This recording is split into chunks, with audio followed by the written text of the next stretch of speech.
এবার দেশের খবর।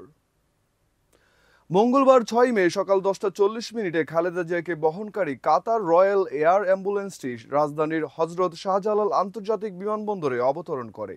ইমিগ্রেশন শেষ করে বিমানবন্দর থেকে বেলা 11টা 20 মিনিটে খালেদা জিয়ার গাড়িবহর বের হয়।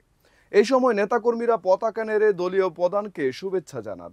পরে বিএনপি চেয়ারপারসনকে স্বাগত জানান দলটির মহাসচিব মির্জা ফখরুল ইসলাম আলমগীর সহ সিনিয়র নেতারা। এদিকে খালেদা জিয়াকে শুভেচ্ছা জানাতে সকাল থেকে বিমানবন্দর এলাকা ও আশেপাশের রাস্তার দুধারে নেতাকর্মীরা জড়ো হয় দলীয় পতাকা, জাতীয় পতাকা, ফুল, ব্যানার ও ফেস্টুন হাতে। বেগম জিয়া কিছুটা সুস্থ হয়ে দেশে ফেরায় স্বস্তি প্রকাশ করছেন তারা।